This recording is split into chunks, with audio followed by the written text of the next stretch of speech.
Mjamboni wa Kenya mahali popote penye mko. Mimi hapa ni Ogutu mwanaharakati, mwenyekiti wa kikundi cha Kasapoj.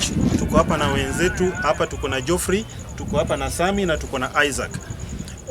Nataka kusema hivi, tukijaribu kutathmini hali ya siasa, ile hali halisi iko nchini Kenya. Kwanza kabisa nataka kusema rais wetu Mheshimiwa William Samoei Ruto, hatutaki kujua kama alichaguliwa kihalali ama hakuchaguliwa kihalali. The issue is this: wakati alikuwa anafanya kampeni zake, alicampaign on policies of constitutionalism. Ni kumaanisha ya kwamba kila kitu yenye anafanya inatakikana iambatane na katiba. Lakini hebu tuangalia rais wa Jamhuri ya Kenya alifanya nini? Mara ya kwanza, immediately wakati aliingia ofisini, kitu cha kwanza alifanya ilikuwa quite unconstitutional, kwa sababu mara ya kwanza majaji ambao tayari walikuwa listed kama corrupt, ambayo kulingana na chapter 6 of the Constitution of Kenya hawatakikani wakwe kwa kila kwa ofisi yoyote, hawa ndio aliappoint katika kukuwa majudges. Then from there, next thing alifanya, which is unconstitutional, kupaport ya kwamba anaita judges State House kuenda kuwapatia mgao ya Quran koti. Tunajua inastahili ni njia gani pesa ambazo zinatakikana Quran koti zetu za nchini Kenya inatakikana itolewe from the exchequer, from the public coffer, sio kutoka kwa ofisi ya rais kama State House. Leo hii tulisikia Council of Governors, magavana nchini Kenya wametoa red alert, wamesema ya kwamba wa Kenya mtusaidieni, kwa sababu tukiendelea kunyamaza, hivi karibuni hatutakuwa na counties tena.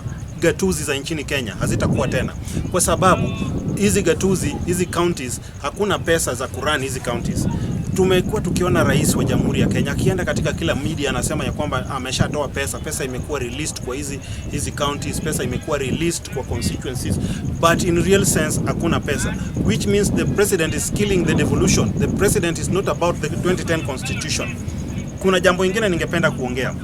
Tunashukuru na tunafurahi ya kwamba mmoja wetu Raila Amolo Odinga ya kwamba inaonekana kwamba kwa kipaumbele katika ile kiti cha African Commission. Lakini tulisikia mambo ambazo ni za kiolela zikitolewa na wenzetu kutoka Kenya Kwanza. Kwa mfano, kuna huyu senator anaitwa Cherargei anasema ya kwamba Raila Odinga aombe msamaha kabla hao hawajamsupport. Nataka nimwambie mambo kadhaa. Jambo la kwanza, mambo ya Raila Odinga kuenda kwa AU sio mambo na kusapotiwa na Kenya Kwanza ama senators ama wabunge ama MCAs. It is about the country Kenya and Africa. So this question ya kusema ya kwamba Raila Odinga aombe wa Kenya msamaha does not apply. May I ask, Raila Odinga anaenda kuomba wa Kenya msamaha kwa kufanya makosa gani? If anything to say, tunaweza sema Raila Odinga kwa saa hizi awachane na mambo ya kuenda AU. Ni hawa wa Kenya Kwanza ndio watakuwa wa kwanza kupiga kelele. If anything to apologize, if anything kuomba msamaha, hii serikali ya Kenya Kwanza ndio inastahili iombe wa Kenya msamaha kwa kuiba kura, kwa kuharibu uchaguzi ya 2022. Baada ya kuharibu uchaguzi wakaenda kuua watu wetu kiolela, kuharibu mali. Tuliona polisi are going on spree, they are looting everywhere. It is the question of Kenya Kwanza government to apologize to Kenyans for messing us up, not Raila Odinga. Sisi kwenda kwa Raila Odinga AU ni furaha kwa Kenya Kwanza. It is not about us apologizing. It is as if we are desperate. Therefore, we are not going to apologize.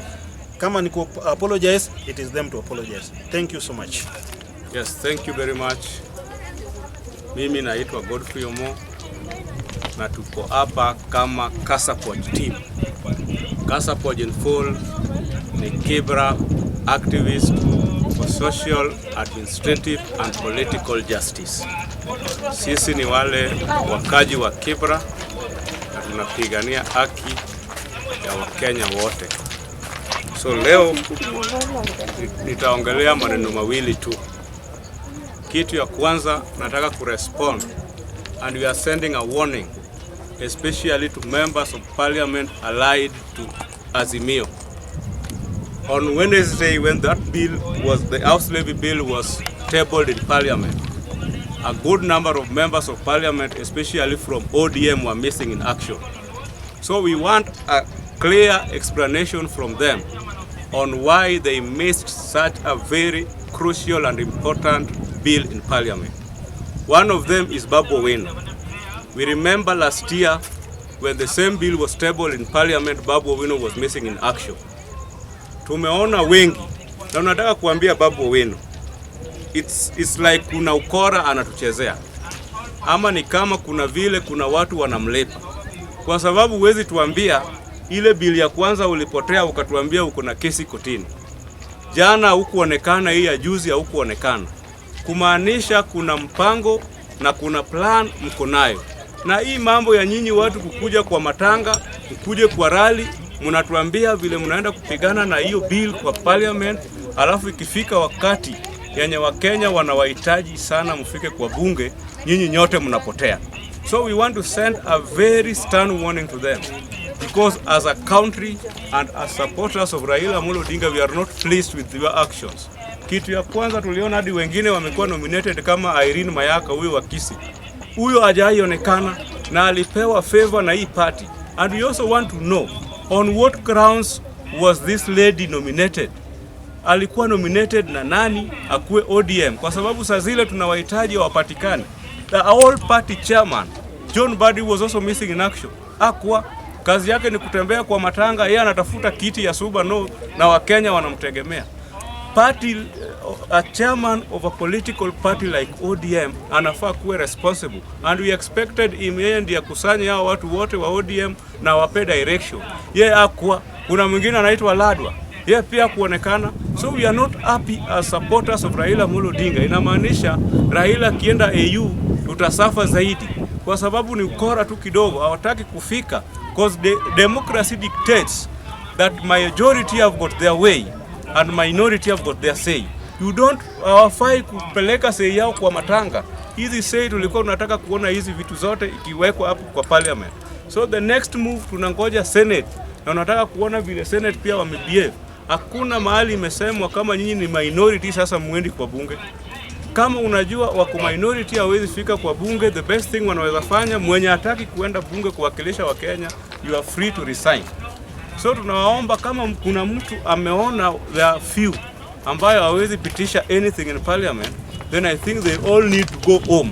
Sasa hawa bunge wote, we need an explanation from them, we need an apology from them, and an explanation from party, the ODM party and the Azimio in general.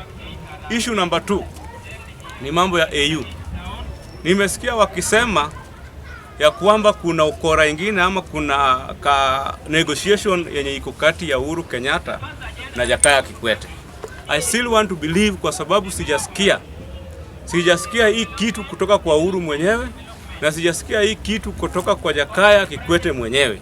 But if at all Jakaya Kikwete is interested in running now, I want to plead with him that this is not an opportunity for him to run, because Raila Amolo Odinga, Jakaya Kikwete alitoka president ya Tanzania like 10 years ago. He had an opportunity to run in 2020, but hakuvai in 2020. Now Raila Amolo Odinga showed interest. Sisi tunaomba ndugu zetu na majirani zetu, especially the entire Eastern Africa, we must all unite and produce one candidate. And among all the candidates yenye tunaona Eastern Africa, ni Raila Amolo Odinga ndio ako overqualified for this position. So sisi tunawaomba tu wote tukae pamoja kama Eastern African community na tutoe candidate moja, tupewe ungwani, tumuunge mkono achukue hii kiti. Baba has showed interest, but ile advice nitampea nikiwa hapa, ana nafasi. Kama ameona Jakaya Kikwete ameinsist kuenda hiyo race, wachana nayo, kwa sababu hii ni aibu nyingine tutapata. East Africa tukitoa candidates wawili, obviously this is a race, it is a battle of regions. Tuseme North itoe mtu moja, hiyo side nyingine ya West itoe mtu moja, ni sisi we are going to lose it. Anatutaki shame nyingine. So tunaomba baba Jakaya Kikwete akiinsist anaenda, wachana nayo, kuja hapa 2027 tungoe huyu mwizi aende nyumbani. Asanteni sana.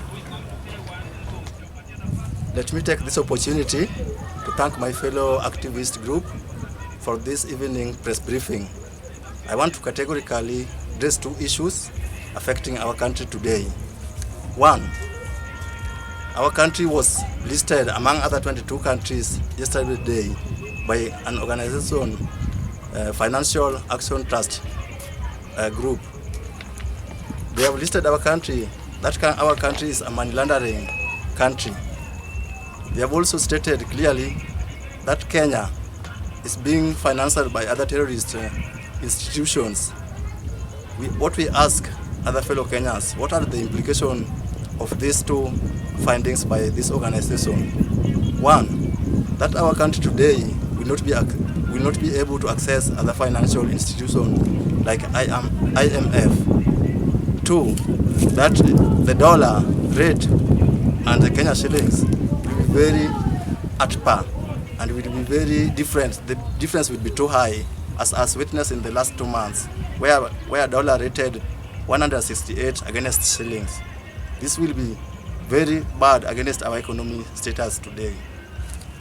Second issue, I want to address education system in Kenya. The worsened education, what we refer to the CBC, as was contemplated that it will be implemented, is not as per the initiators of the project. Today, the junior secondary school is at a worst stage when our legislators are just there doing nothing about it. I have a grade 7 student here in Nairobi at a public school. My daughter tells me that they have never sat for a subject called business studies. If we are at the capital, Nairobi, Kenya, where there is offices for the Teacher Service Commission, and the school cannot have enough teachers, what about the rural schools? This shows that our education is at a pilot trial, and this is worsening our sector. Therefore, we appeal to legislators to ensure that education is properly implemented so that we can achieve the initial goals of the CBC. As I also address Kenyans on one last issue about the AU bid of Raila Amolo Odinga, people are saying that Raila should forget going for the AU job and get a presidential ticket 2027. What they don't know is that getting an AU job is just building his career. Continuing in 2027, he may resign and come again and vie for presidency. There is no constitutional law in African Union that will stop him from resigning and come to vie for that position of presidency in 2027. Otherwise, thank you. Na tunaomba president yetu akae na sisi na aone vile anaweza fanya sisi, kwa sababu sahii hapa Kenya tuna kazi, na hapa Kenya tunataka mabadiliko, na hapa Kenya pia vile tunaona hapa hii Kenya yetu, mahali Kenya inaenda haiendi vizuri, na tunataka kama sisi vijana, sisi tunataka kazi, na sisi kama vijana, kama uliahidi sisi kazi, au tupee sisi kazi na tufanye kama sisi wa Kenya, kwa sababu sisi kama wa Kenya iko kazi zingine wametenga nje, na sisi iko watu wengi hawezi enda nje, ziko watu wengi wanafanya kazi hapa Kenya, na sisi tunaomba kama wa Kenya, kama citizen wa Kenya, watuangalie maslahi yetu. Mambo ya siasa waweke kando, waangalie wa Kenya vile Kenya ina run. Hii housing levy vile president anasema, housing levy iko sawa, hatujakataa, lakini njia vile anataka kufanya housing levy, kwa sababu sisi kama wa Kenya, sisi kama wajamii wa Kenya, sisi tunaona kama wajamii wa Kenya utujengee nyumba, lakini hii mambo ya kujenga nyumba na unasema sisi kama asla tunaingia na 350,000, hiyo kama sisi hatuwezi pata. Kama unajenga nyumba, kama unatujengea nyumba, utujengee sisi nyumba kama umejua maslahi yetu na mali tunaishi inaendelea aje. Tena jambo ya pili, Raila Amolo Odinga, huyo ndio mtu yetu, na hata kama anaenda ngambo, siasa ya ngambo, na bado tuko na yeye pamoja, na bado tuko na yeye hapa bumper to bumper, kwa sababu Kenya bado hajapata ile kitu wanataka. Kenya bado iko kwa njia mbaya sana, na kama nyinyi viongozi wa Kenya unaweza tengeneza Kenya yetu Kenya ikuwe imara, kwa sababu hii Kenya, kama unaona hii Kenya ndio iko sawa kabisa, na hii Kenya iko na kila kitu, na hii Kenya ndio unaona kama refugee wanatoka ng'ambo wanakuja hapa Kenya. Sasa sisi kama warakati, sisi tumesema vizuri, utuangalie maslahi yetu na uangalie maslahi ya Kenya na uangalie masomo wa Kenya, kwa sababu kama umeangalia education ya Kenya ndio the best education, na Kenya ndio the best engineer, na Kenya ndio the best kila kitu. Sasa wewe kama president yetu tumekulilia hiyo, utuangalie vile unaweza angalia watu. Asanteni. Okay, this is Brian, a Kibra activist from Kibra. I want to categorically say something that has been happening in Kenya and maybe in Africa as a whole. There's a very ironical thing that has been happening, more so in terms of job creation and job thing. I want to tell the government that at least try to embrace this issue of job creation and job employment to your own citizen. A good country is a country which cares for its own citizens, not caring for others rather than its own citizen. For example, we have seen for so many years that good job, high-paying job are being always preserved, maybe for top-ranking men and women, and more so even the foreigners.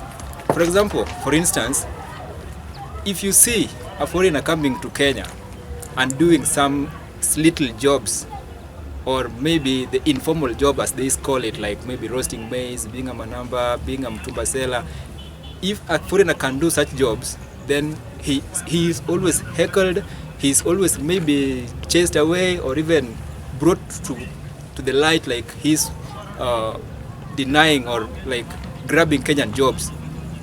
One day we saw like that a lady, a Mzungu lady who was a tout in Kitengela route, who was a manamba. She was being heckled by so many Kenyans. Why? Just because she was a tout. So you see, Kenyans themselves are like creating such informal jobs for themselves, and the high-paying job they are bringing and preserving for the foreigners.